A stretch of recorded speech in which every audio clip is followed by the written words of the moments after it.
Hi hello ನಮಸ್ಕಾರ ಎಲ್ಲರಿಗೂ nature ಸ್ಪಿರಿಟ್ನ ಆ್ಯಟ್ ಕನ್ನಡ ಟ್ಯಾರೋ ಕಾರ್ಡ್ ರೀಡಿಂಗಿಗೆ ವೆಲ್ಕಮ್.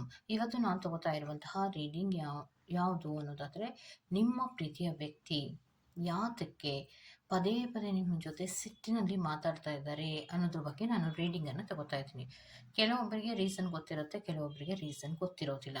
ಆದರೆ ಕೆಲವೊಬ್ಬರಿಗೆ ಗೊತ್ತಿರುವಂತಹ ರೀಸನ್ಗಳಲ್ಲಿ ಇದಿಷ್ಟೊಂದು ಸಿಟ್ಟನ್ನು ಮಾಡ್ಕೋತಿದ್ದಾರಾ ಅನ್ನುವಂತಹ ಕೆಲವು ಡೌಟ್ಗಳೇನಾದರೂ ಇದ್ದರೆ ಅವರು ಈ ರೀಡಿಂಗನ್ನು ನೋಡ್ಬೋದಾಗಿರುತ್ತೆ. ಓಕೆ, ಸೊ ಇದೆಲ್ಲವೂ ಕೂಡ ಇನ್ ಜನರಲ್ ಆಗಿರುವಂತಹ ರೀಡಿಂಗ್ ಆಗಿರೋದ್ರಿಂದ ನಿಮಗೆ ರೆಸೊನೇಟ್ ಆದರೆ ಮಾತ್ರ ತಗೊಳ್ಳಿ. ಹಾಗೆಯೇ ಸ್ಕ್ರೀನ್ ಮೇಲೆ ಕಾಣ್ತಾ ಇರುವಂತಹ ಒಂದು ನಂಬರ್, ಅದು ಪರ್ಸನಲ್ ರೀಡಿಂಗಿನ ನಂಬರ್ ಆಗಿರುತ್ತೆ. ಯಾರಿಗೆಲ್ಲ ಪರ್ಸನಲ್ ರೀಡಿಂಗಿನ ಅವಶ್ಯಕತೆ ಇದೆಯೋ ಅವರೆಲ್ಲರೂ ಕೂಡ ವಾಟ್ಸಪ್ ಮೆಸೇಜನ್ನು ಮಾಡೋದ್ರ ಮೂಲಕ ಪೇ ಮಾಡಿ ನಿಮ್ಮ ರೀಡಿಂಗ್ಸ್ಗಳನ್ನು ನೀವು ತಗೋಬೋದಾಗಿರುತ್ತೆ. ಓಕೆ, ಸೊ ಕಾನ್ಸೆಪ್ಟ್ ಏನು ಅನ್ನೋದಾದರೆ ಇನ್ನೊಮ್ಮೆ ಹೇಳ್ತೀನಿ ನೋಡಿ. ಇತ್ತೀಚಿನ ದಿನಗಳಲ್ಲಿ ನಿಮ್ಮ ಪ್ರೀತಿಯ ವ್ಯಕ್ತಿ ಯಾಕೆ ಅಷ್ಟೊಂದು ಸಿಟ್ಟಿನಲ್ಲಿ ನಿಮ್ಮ ಹತ್ರ ವರ್ತಿಸ್ತಾ ಇದ್ದಾರೆ ಅಥವಾ ನಡ್ಕೋತಾ ಇದ್ದಾರೆ ಅನ್ನೋದ್ರ ಬಗ್ಗೆ ನಾನು ರೀಡಿಂಗನ್ನು ತಗೋತಾ ಇರೋದು. ಓಕೆ, ಸೊ ರೀಡಿಂಗ್ಗಳನ್ನು ತಗೊಳ್ಳೋದಕ್ಕೆ ಮುಂಚಿತವಾಗಿ ಪ್ಲೀಸ್ ಸೆಲೆಕ್ಟ್ ಯುವ ಆಪ್ಷನ್. ನಿಮ್ಮ ಆಪ್ಷನ್ಗಳನ್ನು ಸೆಲೆಕ್ಟ್ ಮಾಡ್ಕೊಳ್ಳಿ. ಬ್ಲೂ ಕಲರ್ ಇರುವಂತಹ ಪಿಕಾಕ್ ಅನ್ನು ಸೆಲೆಕ್ಟ್ ಮಾಡಿಕೊಂಡ್ರೆ ಪಾಯ್ ನಂಬರ್ 1, ಪಿಂಕ್ ಕಲರ್ ಇರುವಂತಹ ಪಿಕಾಕ್ ಅನ್ನು ಸೆಲೆಕ್ಟ್ ಮಾಡಿಕೊಂಡ್ರೆ ಪಾಯ್ ನಂಬರ್ 2 ಆಗಿರುತ್ತೆ. ಆಯ್ಕೆಯನ್ನು ಮಾಡ್ಕೊಳ್ಳುವಾಗ ಆಸ್ ಯೂಶುವಲ್ ಆಗಿ ತುಂಬಾ ಕಾನ್ಸಂಟ್ರೇಷನ್ ಇಂದ ಆಯ್ಕೆಯನ್ನು ಮಾಡ್ಕೊಳ್ಳಿ. ಫಸ್ಟ್ ಆಯ್ಕೆಯನ್ನು ಮಾಡ್ಕೊಳ್ಳೋದಕ್ಕೆ ಮುಂಚಿತವಾಗಿ ನಿಮ್ಮ ಮನಸ್ಸಿನಲ್ಲಿ ನಿಮ್ಮ ಪ್ರೀತಿಯ ವ್ಯಕ್ತಿಯನ್ನ ನೆನಪು ಮಾಡ್ಕೊಳ್ಳಿ. ಯಾಕಿಷ್ಟು ಸಿಟ್ಟನ್ನ ಮಾಡ್ಕೋತಾ ಇದ್ದೀರಾ ಅನ್ನೋದನ್ನ ನೇರ ಪ್ರಶ್ನೆಯನ್ನ ನಿಮ್ಮ ಮನಸ್ಸಿನಲ್ಲಿ ನಿಮ್ಮ ಪರ್ಸನ್ನಿಗೆ ಕೇಳಿ ತದನಂತರದಲ್ಲಿ ಆಯ್ಕೆಯನ್ನು ಮಾಡ್ಕೊಳ್ಳಿ. ಇದು ಈ ಒಂದು ರೀಡಿಂಗ್ ಟೈಮ್ಲೆಸ್ ಆದಂತಹ ರೀಡಿಂಗ್ ಆಗಿರುತ್ತೆ. ನೀವು ಯಾವಾಗ ಫಸ್ಟ್ ಟೈಮ್ ಈ ವಿಡಿಯೋನ ಕ್ಲಿಕ್ ಮಾಡಿ ನೋಡ್ತೀರೋ ಆಗ ನಿಮಗೆ ಅನ್ವಯವಾಗುವಂತಹ ರೀಡಿಂಗೇ ಆಗಿರುತ್ತೆ. ಓಕೆ, ಸೊ ಹಾಗೇನೆ ಡಿಸ್ಕ್ರಿಪ್ಷನ್ ಬಾಕ್ಸ್ನಲ್ಲಿ ಪ್ರತಿ ಪಾಯಿನ ಟೈಮಿಂಗ್ಸ್ ಅನ್ನ ಕ್ಲಿಯರ್ ಆಗಿಯೇ ಮೆನ್ಷನ್ ಮಾಡಿರ್ತೀನಿ. ನೀವು ಯಾವ ಪಾಯಿನ ಸೆಲೆಕ್ಟ್ ಮಾಡ್ಕೊಂಡಿರ್ತೀರೋ ಆ ಪಾಯಿನ ಟೈಮಿಂಗ್ಸ್ ಅನ್ನ ನೋಡಿ ಸ್ಕಿಪ್ ಆಗಿ ನಿಮ್ಮ ರೀಡಿಂಗ್ಸ್ಗಳನ್ನ ನೀವು ತಗೋಬಹುದಾಗಿರುತ್ತೆ. ಓಕೆ, ರೀಡಿಂಗ್ ಅನ್ನು ಶುರು ಮಾಡೋಣ. Okay, let start. Okay, so ಪಾಯ್ ನಂಬರ್ 1 ಯಾರೆಲ್ಲ ಆಯ್ಕೆಯನ್ನು ಮಾಡ್ಕೊಂಡಿದ್ದೀರಾ ಅದು ಬ್ಲೂ ಕಲರ್ ಇರುವಂತಹ ಪಿಕಾಕ್ ಅನ್ನು ನೀವು ಆಯ್ಕೆ ಮಾಡ್ಕೊಂಡಿರ್ತೀರಾ, ಹೌದಲ್ವಾ? ನಿಮ್ಮ ಪ್ರಶ್ನೆಯನ್ನು ನೇರವಾಗಿ ನಿಮ್ಮ ಪರ್ಸನ್ನಿನ ಬಳಿಯಲ್ಲಿ ಕೇಳಿದ್ರಾ? ಯಾತಕ್ಕೆ ನೀವು ಇಷ್ಟೊಂದು ಸಿಟ್ಟಾಗಿ ಮಾತಾಡ್ತಾ ಇದ್ದೀರಾ ಅನ್ನುವಂತಹ ಒಂದು ಪ್ರಶ್ನೆಯನ್ನ ನೇರವಾಗಿ ಮನಸ್ಸಿನಿಂದಲೇ ಪ್ರಶ್ನೆಯನ್ನ ಕೇಳಿದ ಮೇಲೆ ಅಲ್ವಾ ನೀವು ಆಯ್ಕೆಯನ್ನು ಮಾಡ್ಕೊಂಡಿರೋದು. ಓಕೆ, ಅವ್ರು ಕೊಡ್ತಾ ಇರುವಂತಹ ಉತ್ತರ ಏನು ಅನ್ನೋದಾದ್ರೆ, ಅವರು ಪದೇ ಪದೇ ನಿಮ್ಮ ಮೇಲೆ ಸಿಟ್ಟನ್ನು ಮಾತಾಡೋದು, ಒಂದು ರೀತಿಯಲ್ಲಿ ಬಹಳ ಬೇಗ ಕೋಪವನ್ನು ಮಾಡಿಕೊಂಡು ಬೇಜಾರಿನ ರೀತಿಯಲ್ಲಿ ವರ್ತಿಸೋದಕ್ಕೆ ಮೂಲ ಕಾರಣ ಏನು ಅಂದರೆ, ಪ್ರೀತಿಯ ವಿಚಾರದಲ್ಲಿ ಎಲ್ಲೋ ಏನೋ ತೊಂದರೆಗಳಾಗ್ತಾ ಇದೆ, ಯಾವುದು ಕೂಡ ಸರಿ ಇಲ್ಲ ಅನ್ನುವಂತಹ ಮನೋಭಾವ ಅವರಲ್ಲಿ ಇರುವಂತಹದ್ದು.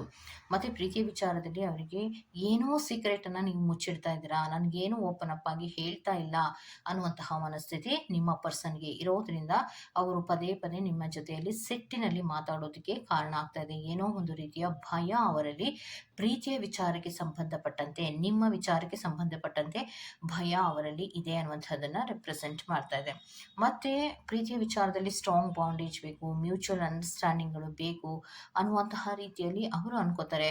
ಬಟ್ ಆದರೆ ಪ್ರೀತಿಯಲ್ಲಿ ಎಲ್ಲೋ ಏನೋ ವೇರಿಯೇಷನ್ಗಳು ಆಗ್ತಾ ಇರೋದ್ರಿಂದ ಅವರಿಗೆ ಈ ಪ್ರೀತಿ ತುಂಬ ದಿನದವರೆಗೆ ಇರೋದಿಲ್ಲ ಅನ್ನುವಂಥದ್ದು ಅವರ ಮನಸ್ಸಿನಲ್ಲಿ ಕೆಲವೊಂದು ರೀತಿಯ ಪ್ರಶ್ನೆಗಳು ಮೂಡ್ತಾ ಇರುತ್ತೆ. ಸೊ ಅದೇ ಕಾರಣಕ್ಕೆ ಅವರು ನೀವು ಸಿಕ್ಕಾಗ ಅವರು ಸಿಟ್ಟಿನಲ್ಲಿ ಅಥವಾ ಫೋನಿನಲ್ಲಿರಬಹುದು ಅಥವಾ ಎದುರಿಗೆ ಸಿಕ್ಕಿದಾಗ ಇರಬಹುದು, ಯಾವುದೇ ಕಮ್ಯುನಿಕೇಶನ್ಗಳನ್ನು ಮಾಡುವಾಗ ಸ್ವಲ್ಪ ಸಿಟ್ಟಿನಲ್ಲಿಯೇ ಇರ್ತಾರೆ ಅನ್ನುವಂಥದ್ದನ್ನು ರೆಪ್ರೆಸೆಂಟ್ ಮಾಡ್ತಾ ಇದೆ.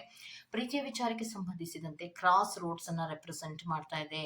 ಸೊ ಅವರಿಗೆ ನಂಬಿಕೆ ಇಲ್ಲ, ಒಂದು ನನ್ನ ಪ್ರೀತಿಯನ್ನ ರೆಫ್ಯೂಸ್ ಮಾಡ್ಬೋದೇನೋ, ಇನ್ನು ಮುಂದಕ್ಕೆ ನನ್ನನ್ನು ಅವಾಯ್ಡ್ ಮಾಡ್ಬೋದೇನೋ ಅನ್ನುವಂಥದ್ದು. ಈಗ ಆಲ್ರೆಡಿ ಕೆಲವೊಬ್ಬರಿಗೆ ಆ ರೀತಿಯ ಅನುಭವಗಳು ಆಗ್ತಾ ಇರೋದ್ರಿಂದ ಅವರಿಗೆ ಭಯ ಅವರ ಮನಸ್ಸಿನಲ್ಲಿ ಇರೋದ್ರಿಂದ ಈ ಪ್ರೀತಿ ನನಗೆ ಮುಂದಕ್ಕೆ ಹೋಗ್ತಾ ಹೋಗ್ತಾ ಇದರಲ್ಲಿ ಅವಾಯ್ಡ್ ಅನ್ನೋದಿರುತ್ತೆ, ನನ್ನನ್ನು ನೆಗ್ಲೆಕ್ಟ್ ಅನ್ನ ಮಾಡೋದಿರುತ್ತೆ, ನನ್ನನ್ನು ನಿರ್ಲಕ್ಷ್ಯ ಮಾಡಲೂಬಹುದು ಅನ್ನುವಂತಹ ಮನಸ್ಥಿತಿಗಳು ಅವರಲ್ಲಿ ಇರೋದ್ರಿಂದ ಅವರು ನೀವು ಎದುರಿಗೆ ಸಿಕ್ಕಿದಾಗ ಅವರು ಸಿಟ್ಟಿನಲ್ಲಿಯೇ ಮಾತಾಡ್ತಾ ಇರ್ತಾರೆ. ಮತ್ತೆ ಅವ್ರಿಗೆ ಇನ್ನೊಂದು ಏನು ಅಂದರೆ, ನಿಮ್ಮ ಕಡೆಗೆ ಮಾತ್ರ ನೀವು ಗಮನವನ್ನು ಕೊಡ್ತೀರಾ, ನನ್ನ ಕಡೆಗೆ ನೀವು ಗಮನವನ್ನು ಕೊಡೋದಿಲ್ಲ. ನನ್ನ ಫೀಲಿಂಗ್ಸಿಗಾಗಲಿ ನನಗೆ ಸ್ವಲ್ಪ ಕಮ್ಯುನಿಕೇಷನ್ಗೆ ಟೈಮ್ ಆಗಲಿ ಸೊ ನೀವು ನನಗೆ ಕೊಡ್ತಾ ಇಲ್ಲ, ಏನೋ ಸೀಕ್ರೆಟಲ್ಲಿ ಇರ್ತೀರೇನೋ, ನಿಮ್ಮ ಬಗ್ಗೆ ಮಾತ್ರ ನೀವು ಯೋಚನೆ ಮಾಡ್ತೀರಾ, ನನ್ನ ಬಗ್ಗೆ ನೀವೇನೂ ಯೋಚನೆ ಮಾಡೋದಿಲ್ಲ ಅನ್ನುವಂತಹ ಮನಸ್ಥಿತಿಯ ಯೋಚನೆಗಳು ಅವರಿಗೆ ಬರ್ತಾ ಇರೋದ್ರಿಂದ ಅವರು ನಿಮ್ಮಿಂದ ಪ್ರೀತಿಯನ್ನು ಎಕ್ಸ್ಪೆಕ್ಟ್ ಮಾಡಿರ್ತಾ ಇರ್ತಾರೆ. ಆದರೆ ಅವರಿಗೆ ಟೈಮು ಸಿಗ್ತಾ ಇಲ್ಲ ಅನ್ನುವಂತಹ ಕಾರಣಗಳಿಗೋಸ್ಕರವಾಗಿ ಅವ್ರು ಏನು ಮಾಡ್ತಾರೆ, ನಿಮ್ಮ ಕಂಡ ತಕ್ಷಣ ಅಥವಾ ಕಮ್ಯುನಿಕೇಷನ್ಗೆ ಬಂದ ತಕ್ಷಣ ಸಿಟ್ಟಿಗೆ ಒಳಗಾಗುವಂತಹ ಸಾಧ್ಯತೆಗಳು ಇರುತ್ತೆ ಅನ್ನುವಂಥದ್ದನ್ನ ರೆಪ್ರೆಸೆಂಟ್ ಮಾಡ್ತಾ ಇದೆ. ಮತ್ತೆ ಇನ್ನೊಂದು ಏನು ಅನ್ನೋದಾದ್ರೆ ಪ್ರತಿ ಬಾರಿಯೂ ಕೂಡ ಇಶ್ಯೂಸ್ಗಳು ಆಗ್ತಾ ಇದೆ. ಪ್ರೀತಿಯ ವಿಚಾರದಲ್ಲಿ ತುಂಬ ಇಶ್ಯೂಸ್ಗಳಾಗ್ತಾ ಇದೆ. ಪ್ರೀತಿಯಲ್ಲಿ ಪಾಸಿಟಿವ್ ಆದಂತಹ ಗ್ರೋತ್ಗಳಿಗಿಂತ ಒಂದು ರೀತಿಯ ನೆಗೆಟಿವ್ ಆದಂತಹ ರೀತಿಯ ಮೂಮೆಂಟ್ಸ್ಗಳೇ ಆಗ್ತಾ ಇರುವಂಥದ್ದು. ಯಾಕೋ ನಮ್ಮ ಇಬ್ಬರ ನಡುವೆ ಹೊಂದಾಣಿಕೆ ಆಗಲ್ಲ, ಮೇಲಿಂದ ಮೇಲೆ ಇಶ್ಯೂಸ್ಗಳಾಗೋದು, ಜಗಳಗಳಾಗೋದು, ಮತ್ತೆ ಒಂದು ರೀತಿಯ ಸಫೋಕೇಟ್ ಆಗ್ತಾ ಇರುವಂತಹದ್ರಿಂದ ಪ್ರೀತಿಯ ವಿಚಾರದಲ್ಲಿ ನಿಮ್ಮನ್ನು ನೋಡಿದ ತಕ್ಷಣವೇ, ಕಮ್ಯುನಿಕೇಷನ್ಗೆ ಬಂದ ತಕ್ಷಣವೇ ಅವರು ಸಿಟ್ಟಿಗೆ ಒಳಗಾಗುವಂತಹ ಸಾಧ್ಯತೆಗಳಿದೆ ಅನ್ನುವಂಥದ್ದನ್ನ ಉತ್ತರವಾಗಿ ನೀಡ್ತಾ ಇದ್ದಾರೆ. ಓಕೆ, ಇದು ಇಷ್ಟು ಪಾಯ್ ನಂಬರ್ 1 ಅವರ ರೀಡಿಂಗ್ ಆಗಿರುತ್ತೆ. ಗೋ ಟು ದ ನೆಕ್ಸ್ಟ್ ಪಾಯ್ ನಂಬರ್ 2. ಓಕೆ, ಸೊ ಪಾಯ್ ನಂಬರ್ 2 ಯಾರೆಲ್ಲ ಆಯ್ಕೆಯನ್ನು ಮಾಡ್ಕೊಂಡಿದ್ದೀರೋ ಅದು ಪಿಂಕ್ ಕಲರ್ ಇರುವಂತಹ ಪಿಕಾಕ್ ಅನ್ನ ನೀವು ಆಯ್ಕೆ ಮಾಡ್ಕೊಂಡಿರ್ತೀರಾ ಅಲ್ವಾ. ಸೊ ನೇರವಾಗಿ ನಿಮ್ಮ ಪ್ರಶ್ನೆಯನ್ನ, ಯಾಕೆ ಇತ್ತೀಚಿನ ದಿನಗಳಲ್ಲಿ ಸೆಟ್ಟನ್ನು ಮಾಡ್ಕೊಡ್ತಾ ಇದ್ದೀರಾ ಅನ್ನುವಂತಹ ಪ್ರಶ್ನೆಯನ್ನ ನಿಮ್ಮ ಮನಸ್ಸಿನಲ್ಲಿಯೇ ನಿಮ್ಮ ಪರ್ಸನಿಗೆ ಕೇಳಿದ್ದೀರಾ ಅಲ್ವಾ, ಕೇಳಿಯೇ ಆಯ್ಕೆ ಮಾಡ್ಕೊಂಡಿರ್ತೀರಾ ಅಲ್ವಾ. ಸೊ ಅವರು ನಿಮಗೆ ಕೊಡ್ತಾ ಇರುವಂತಹ ಉತ್ತರ ಏನು ಅನ್ನೋದಾದ್ರೆ ಕನ್ಫ್ಯೂಷನ್ ಆಗ್ತಾ ಇದೆ.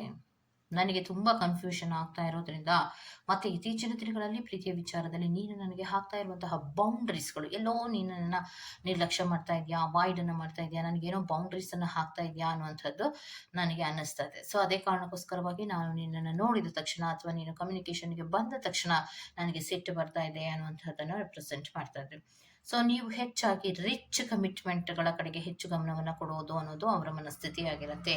ಆದರೆ ಫೌಂಡೇಶನಲ್ ಆದಂತಹ ಪ್ರೀತಿಯ ಕಡೆಗೆ ಹೆಚ್ಚು ಗಮನವನ್ನು ಕೊಡ್ತೀರಾ, ನೀವು ಸೆಟಲ್ ಆಗೋ ಕಡೆಗೆ ಹೆಚ್ಚು ಗಮನವನ್ನು ಕೊಡ್ತೀರಾ.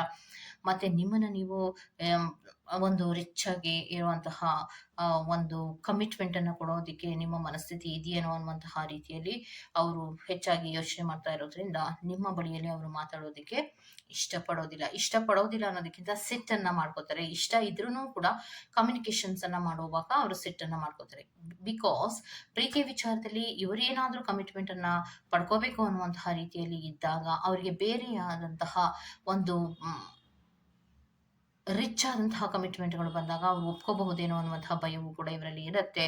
ಸೊ ಅದಕ್ಕೆ ಕಾರಣಕ್ಕೋಸ್ಕರವಾಗಿ ಅವರು ನಿಮ್ಮ ಹತ್ರ ಸಿಟ್ಟಲ್ಲಿ ವರ್ತಿಸೋದಕ್ಕೆ ಕಾರಣ ಆಗಿರುತ್ತೆ. ಮತ್ತೆ ಸಡನ್ ಆಗಿ ನೀವು ಚೇಂಜ್ ಆಗಬಹುದು, ಸಡನ್ ಡಿಸಿಷನ್ಸ್ ಅನ್ನ ತಗೋಬಹುದು, ಮತ್ತೆ ನೀವು ನನ್ನ ಜೀವನದಿಂದ ಬಹಳ ಬೇಗ ಹೋಗ್ಬೋದೇನೋ ಅನ್ನುವಂತಹ ಮನಸ್ಥಿತಿ ಅವರಿಗೆ ಇರತ್ತೆ. ಸೊ ಅದೇ ಕಾರಣಕ್ಕೋಸ್ಕರವಾಗಿ ಅವರು ಸಿಟ್ ಮಾಡ್ಕೋತಿರ್ತಾರೆ. ಮೇ ಬಿ ನೀವಿಬ್ರು ಪ್ರೀತಿ ಮಾಡ್ತಾ ಇದ್ರು ಕೂಡ ಅದನ್ನ ಕರೆಕ್ಟ್ ಆಗಿ ಮನೆಯಲ್ಲಿ ಒಪ್ಪಿಸಿ ನೀವು ಅದನ್ನ ಸಕ್ಸಸ್ ಅನ್ನ ಮಾಡ್ಕೊಳ್ಳದೆ ಇದ್ದಾಗ ಅಂತಹ ಸಿಚುವೇಶನ್ ಅಲ್ಲಿ ಕೆಲವೊಬ್ಬರಿಗೆ ಈ ರೀತಿಯ ಅನುಮಾನಗಳು ಹುಟ್ಕೊಳ್ಳುವಂತಹ ಸಾಧ್ಯತೆಗಳಿರುತ್ತೆ. ಎಲ್ಲಿ ನನ್ನ ಪ್ರೀತಿಯನ್ನ ಕಳ್ಕೊತೀನೇನೋ, ಬೇರೆ ಸೆಟಲ್ ಜೀವನಗಳ ಕಡೆಗೆ ಎಲ್ಲಿ ಹೋಗ್ತಾರೇನೋ, ನನ್ನ ಬಗ್ಗೆ ಗಮನ ಕೊಡಲ್ವೇನೋ ಅನ್ನುವಂತಹ ಭಯ ಯಾವಾಗ ಹುಟ್ಕೊಳ್ಳುತ್ತೋ ಆಗ ಅವರು ನಿಮ್ಮನ್ನ ಕಮ್ಯುನಿಕೇಶನ್ ಅನ್ನು ಮಾಡುವಾಗ ಸಿಟ್ಟಿನಲ್ಲಿ ಆಡುವಂತಹ ಸಾಧ್ಯತೆಗಳು ಇರುತ್ತೆ. ಸೊ ಇನ್ನೊಂದೇನೆಂದ್ರೆ ನೀವು ತುಂಬಾ ಪ್ಯಾಷನೇಟ್ ಅನ್ನುವಂತಹದ್ದು, ಮತ್ತೆ ತುಂಬಾ ಗುರಿಯನ್ನ ಇಟ್ಕೊಂಡು ಇದೇ ಗುರಿಯಲ್ಲೇ ಇರಬೇಕು, ಹೀಗೆ ಬದುಕಬೇಕು, ಹೀಗೆ ಜೀವನವನ್ನು ನಡೆಸಬೇಕು ಅನ್ನುವಂತಹ ರೀತಿಯಲ್ಲಿ ನೀವು ಕೆಲವೊಮ್ಮೆ ಮಾತುಗಳನ್ನ ಆಡಿರೋದ್ರಿಂದ ಅವ್ರಿಗೆ ಅಬ್ಸೆಷನ್ಸ್ಗೆ ಒಳಗಾಗಿರುತ್ತೆ. ಮೇ ಬಿ ಅವರು ನನ್ನನ್ನು ಬಿಟ್ಟು ಹೋಗ್ಬೋದೇನೋ ಅನ್ನುವಂತಹ ರೀತಿಯಲ್ಲಿ ಭಯ ಅವರಲ್ಲಿ ಕಾಡ್ತಾ ಇರೋದ್ರಿಂದ ಒಂದು ಅಬ್ಸೆಷನ್ಗೆ ಒಳಗಾಗಿರ್ತಾರೆ. ಸೊ ಅಬ್ಸೆಷನ್ಸ್ಗೆ ಒಳಗಾದಾಗ ಅವರು ಕಮ್ಯುನಿಕೇಶನ್ಸ್ ಅನ್ನ ಮಾಡುವಾಗ ಇದ್ದಕ್ಕಿದ್ದ ಹಾಗೆ ಅವರು ಸಿಟ್ಟನ್ನು ಮಾಡ್ಕೊಳ್ಳುವಂತಹ ಸಾಧ್ಯತೆಗಳಿರುತ್ತೆ.